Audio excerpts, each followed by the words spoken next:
Assalamualaikum warahmatullahi wabarakatuh. Kembali lagi di channel teman belajar Ami dan Elo. Pada kesempatan sekarang ini kita akan belajar tentang tema 6, panas dan perpindahannya, sub tema 1, suhu dan kalor. Pembelajaran 2, muatan bahasa Indonesia, IPA dan SBDP. Sebelum kita memulai pembelajaran hari ini, marilah kita berdoa menurut agama dan kepercayaan kita masing-masing. Berdoa dimulai. Selesai. Adapun pemetaan indikator pembelajaran kita hari ini, untuk muatan bahasa Indonesia KD 3.3 dan 4.3. Untuk muatan IPA KD 3.6 dan 4.6. Untuk SBDP KD 3.2 dan 4.2. Di bawahnya ada tujuan pembelajaran, silakan dibaca ya teman-teman.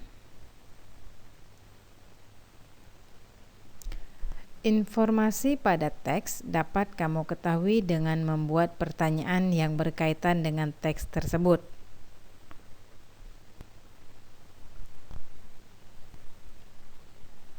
Membuat pertanyaan dari teks.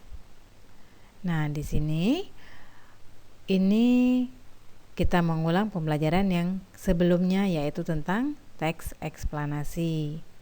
Pada kesempatan sekarang ini, untuk muatan bahasa Indonesia, kita akan membuat kembali pertanyaan berdasarkan teks.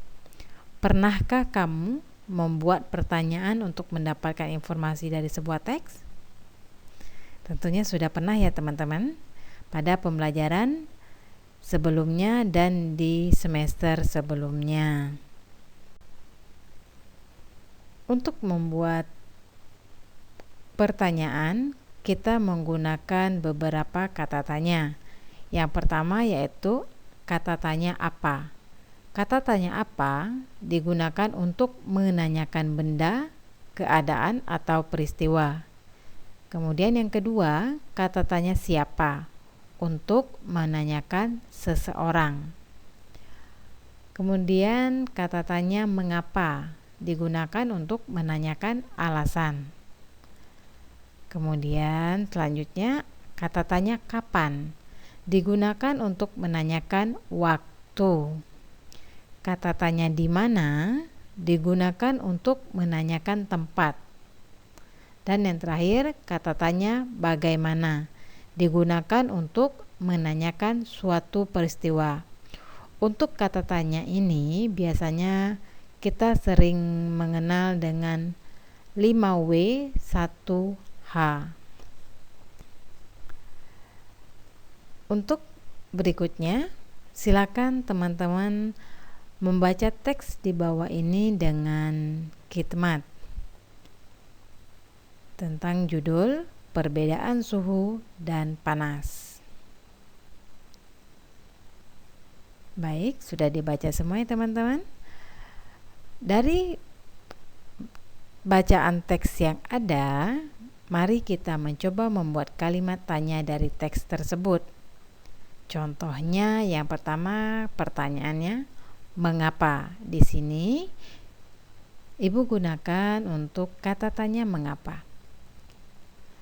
Mengapa indera peraba tidak dapat digunakan untuk mengukur derajat panas suatu benda? Tentu teman-teman kalau sudah membaca teks tadi sudah bisa tahu jawabannya teman-teman ya.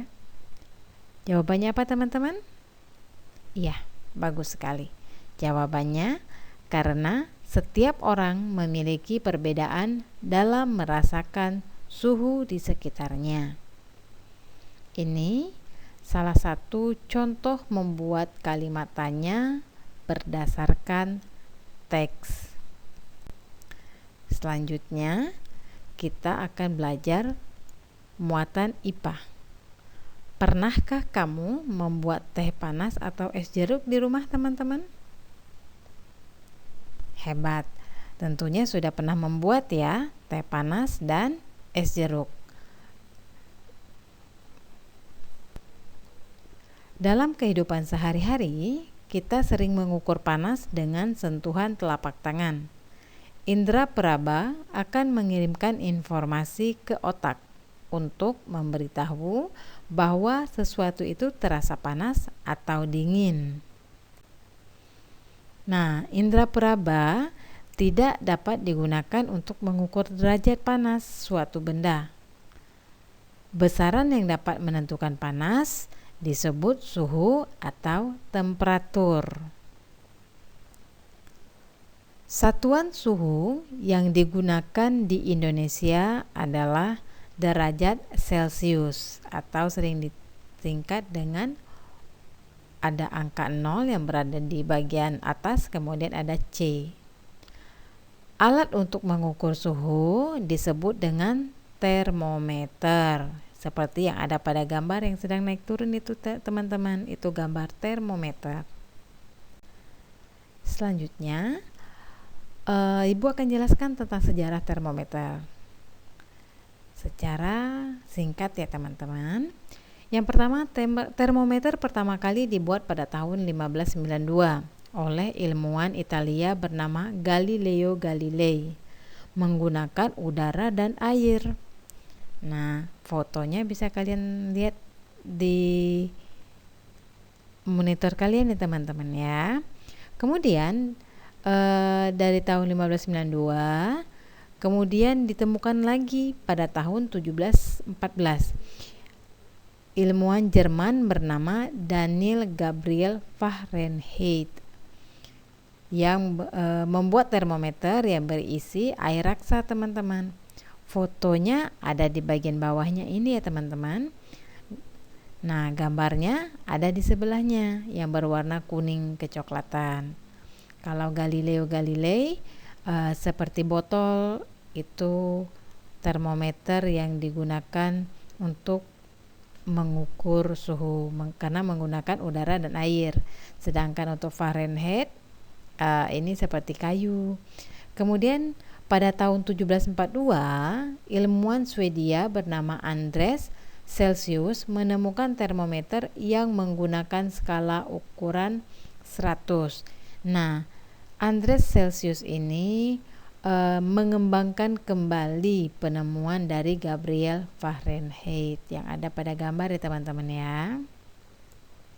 Selanjutnya, tentu kalian sudah sering melihat yang ada di gambar ya teman-teman.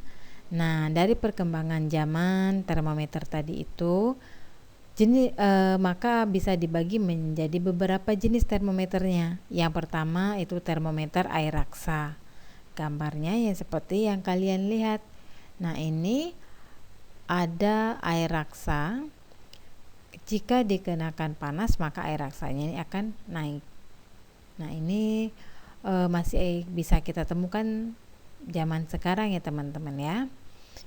Kemudian yang kedua jenis termometernya itu termometer digital. Kenapa dibilang digital?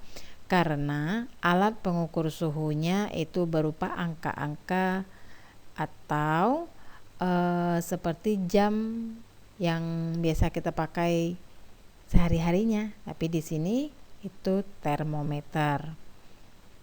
Kemudian yang ketiga jenisnya adalah termometer inframerah. Ini tentunya kalau dulu teman-teman jarang menemukan termometer inframerah karena kondisi sekarang di masa pandemi teman-teman sering menemukan termometer inframerah. Ini digunakan untuk mengukur suhu yang sering kita temukan pada suatu tempat saat kita mau memasuki tempat tertentu ya teman-teman ya. Nah, tadi kita sudah belajar termometer, selanjutnya kita belajar SBDP. Apakah kamu masih ingat tentang tangga nada? Tangga nada kita belajar di semester 1 ya teman-teman ya. Tangga nada adalah urutan nada yang disusun secara berurutan. Misalnya do, re, mi, fa, sol, la, si, do. Tangga nada dibagi menjadi dua bagian. Yang pertama tangga nada diatonis. tangga nada diatonis terdiri atas 7 nada, yaitu do, re, mi, fa, sol, la, si. Kemudian dibagi menjadi 2, yaitu diatonis mayor dan diatonis minor. Kemudian tangga nada yang kedua adalah tangga nada pentatonis. Tangga nada pentatonis ini terdiri atas 5 nada. Penta artinya 5. Jadi pentatonis terdiri atas 5 nada. Pentatonis dibagi menjadi 2 bagian, yaitu pelok dan slendro. Tangga nada pentatonis pelok urutan nadanya adalah do, mi, fa, sol, dan si. Sedangkan tangga nada pentatonis slendro urutan nadanya adalah do, re, mi, sol, dan la. Untuk tangga nada, alat musik yang menggunakan tangga nada jenis pelok dan slendro adalah gamelan Jawa. Selain gamelan Jawa, ada juga gamelan Sunda, Bali, Madura, dan juga Batak. Nah, untuk tangga nada pelok dan slendro, contoh lagu yang digunakan ini semua berasal dari Jawa ya teman-teman. Yang pertama itu adalah Cublak Cublak Sueng. Ini contoh lagu tangga nada pelok. Sedangkan contoh lagu dengan tangga nada slendro itu contohnya Gundul Gundul Pacul. Jadi inilah tangga nada pelok dan slendro yang digunakan dalam lagu daerah. Demikian yang bisa Ibu sampaikan pada kesempatan hari ini. Mudah-mudahan teman-teman bisa mengerti dari penjelasan yang sudah Ibu kasih tadi ya teman-teman. Terima kasih, sampai ketemu lagi di pembelajaran berikutnya. Wassalamualaikum warahmatullahi wabarakatuh.